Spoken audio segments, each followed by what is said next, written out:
Hi everybody, I'm Mary Claire Haver. I am the creator and founder of the Galveston Diet. I'm also a board certified OB-GYN physician and super excited to come here today and talk to you.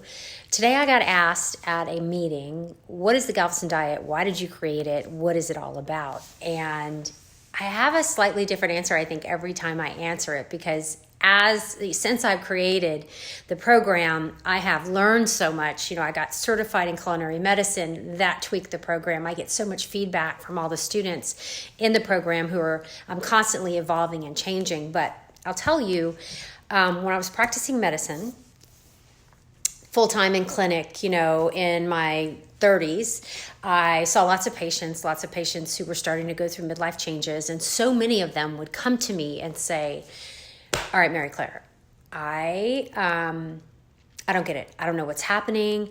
I am doing all the same things. I'm working out. I'm eating the same thing. And what is this? And they would grab their midsections like this. And it became a mantra. I would hear it day after day after day after day. And I would think of, what was I taught in medical school? What did I learn? Well, work out more, eat less. Newton's law of thermodynamics, calories in, calories out. But then these people would be like, okay, so they'd go home, work out more, calorie restrict, I had them keep food journals and track calories, only calories. And they'd come back and be like, I lost a couple pounds, but this is still here. Like, I've still got this middle fat. What is happening? And I would just scratch my head and pat them on the knee and say, well, maybe you need to work out a little more or eat a little less. And they're like, I'm starving and nothing is working. And, a little part of my brain didn't believe them because I just wasn't taught. But once I started going through menopause and all of that happened to me, I fell off the deep end nutritionally because I went into a depression when my brother passed away. I was also starting to go through the changes associated with menopause. And when I came out of that fog and decided to refocus on my health, all of a sudden 15, 20 pounds was on where it hadn't been before, mostly in my middle. And I was like, oh my God, okay, work out more, eat less. So I did. And I did, and I did, and I did. And I got obsessed, and I was tracking all the time. I was weighing myself every morning, weighing myself every night. I was creating misery for my family, for my marriage, for my husband, and I thought, this is crazy. It's not working. And I thought back to all those patients who had talked to me all those years, and I thought, oh my God, they're right. It's not working. So, okay. Once I got over the frustration and the anger, I went through the 7 stages, anger, denial, depression, acceptance. I'm like, I'm not going to grow old like this. I'm doing something very, very wrong. So I started reading. I'm a scientist. I went to medical school. I know how to do these things. I pulled out the journals. I marched over to the nutrition department. I started talking to them. I'm like, what are the studies? Mostly the studies that are done on the elderly and on 25-year-old male athletes. And very little was done specifically looking at weight gain in women going through midlife changes. So I was like, okay, all right, so we need to extrapolate. What do we have? Well, it turns out one thing that is dramatically changing in the midlife process, especially for women, is chronic inflammation. Not acute inflammation like when you have a virus or a cold or pneumonia, or you step on a nail or you have surgery and your body is doing its normal, natural fighting off, bad stuff process. Chronic inflammation is this low-grade inflammatory process where your body is just constantly churning out inflammatory mediators that are actually damaging otherwise healthy tissue without an agent there causing it, okay?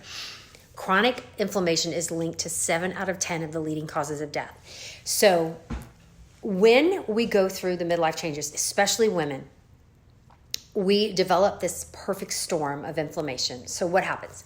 Just the aging process itself, this is the part we can't do anything about as far as our genetics go, will lead to a normal natural breakdown of cells and releasing inflammatory cytokines and mediators. That is normal, okay? That process, however, is exquisitely sensitive to nutritional changes. And we're going to talk about this in a minute.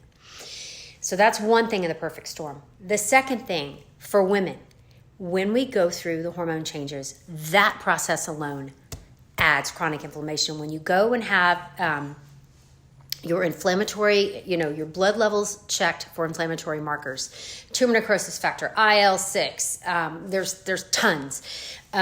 Those go up from menopause, just the change. And the thing about it is hormone replacement therapy goes a long way for bone density and for hot flashes, but it actually does not decrease the levels of chronic inflammation. It's a deeper level process that taking exogenous hormones won't fix, okay? So we've got two things working against us. As we're aging, both of those two things, the chronic inflammation leads to a fat depositing state. And when we get fat deposited through the inflammatory process, it's in our middle. That's where it's coming from. That fat becomes an endocrine organ that is also secreting inflammatory hormones, okay? It's insane. So you end up in this vicious cycle, this vortex of you're aging, your hormones are changing, and you're developing fat in your midline, and it's all feeding each other, and it's getting worse and worse and worse. That is why strict calorie restriction doesn't work as well, not nearly the way it used to, and working out when we get older. How can we change this? What can we do? Nutrition. All signs point to nutrition. You need to load up on the things that cause inflammation. You need to practice habits that fight inflammation and eat the things and stay away from the things that cause inflammation in your diet. That's the triad. There's not a pill.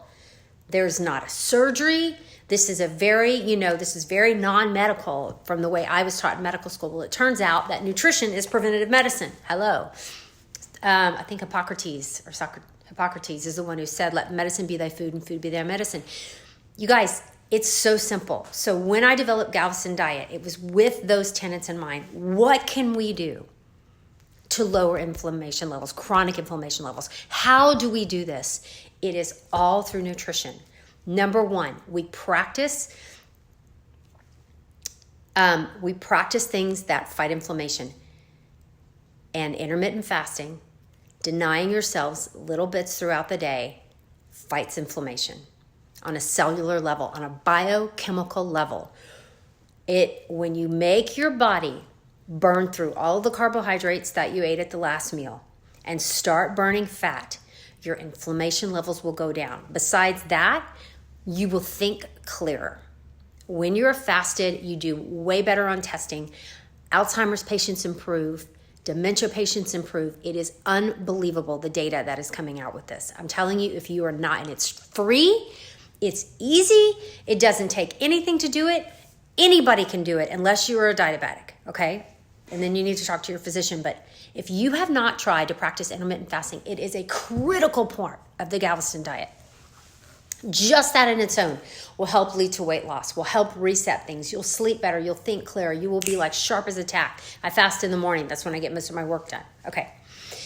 The second component, which we really drill deep down in Galveston Diet, anti-inflammatory nutrition. We take a good, hard look at things that cause inflammation in our diets. There are certain things that cause inflammation in everyone, okay? An abundance of saturated fat. Not all saturated fat, but when you overeat saturated fat, processed foods, nitrates, chemicals added, artificial coloring, artificial flavoring, all of it. We are not meant to eat it, and it sets off a ginormous inflammatory pathway in our body. Here's the flip side. There are things that we can eat that are packed with anti-inflammatory nutrition. Packed with it, okay? It's the rainbow.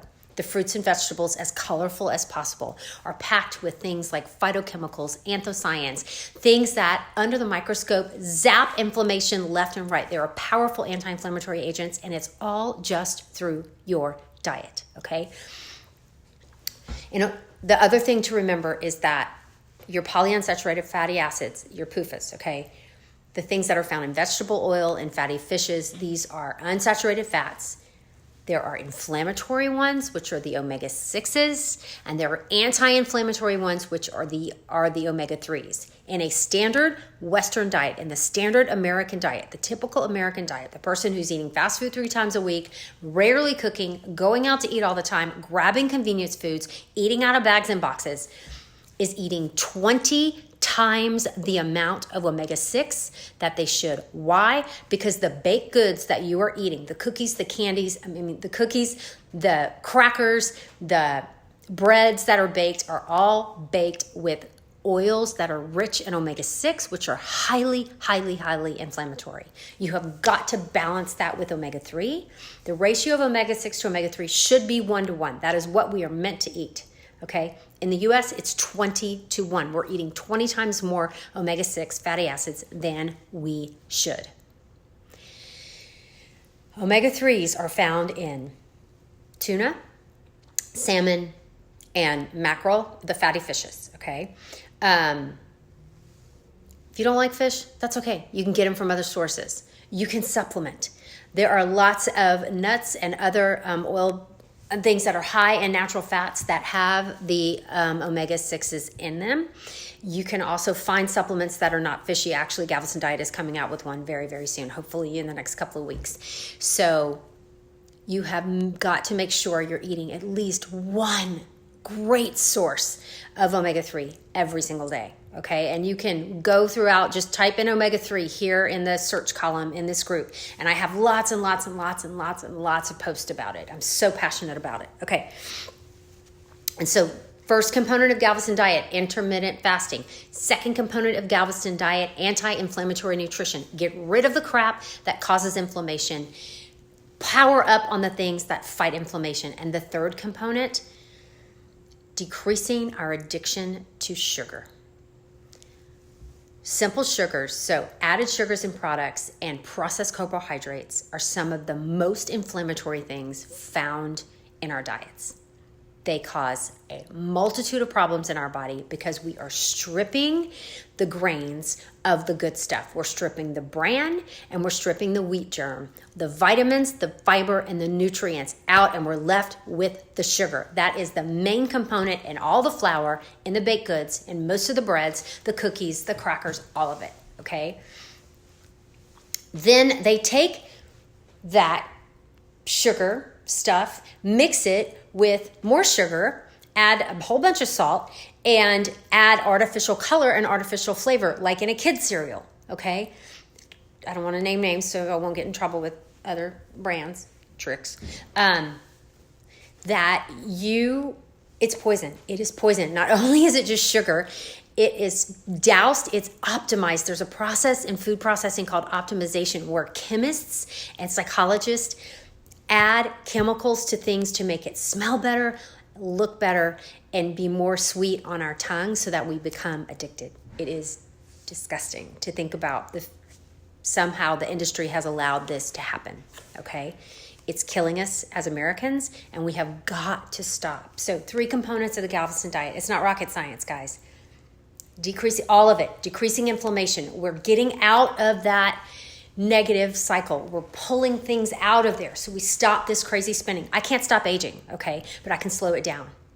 I can slow down chronic inflammation. I can't promise you you're not going to get cancer or heart disease or stroke, but I definitely, through proper nutrition, can decrease your risk, and if it does happen to you, increase your ability to fight it, okay? I come from a huge, long, tough family history of cancer, and in my darkest moments, I wonder if I'm next, okay? 2 brothers. I'm 51 years old. I do not have a sibling that has survived past 59. Truth. This is so passionate to me. You have got to pay attention to what you're eating.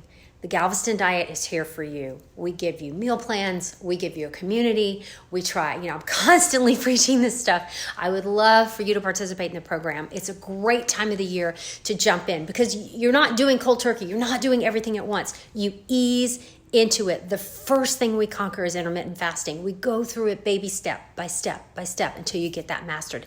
Then we start looking at changes in your nutrition that will reflect a more anti-inflammatory profile. We're going to start eliminating the things we know cause inflammation. We're going to start adding in the things that fight inflammation. And the last thing we're going to do is break that addiction to sugar. It's going to happen. It's got to happen. Okay, so the Galveston Diet is an online program taught by me, and it's $49. The price will go up after the new year. It's $49, and it's lifetime access. There's a 30-day money-back guarantee. Our return rate is less than 3%. So if you're not happy, we're happy to refund your money. We just want you to be healthy. That's it. Okay. Thanks everybody for listening. I appreciate it. Feel free to share, and we'll chat later.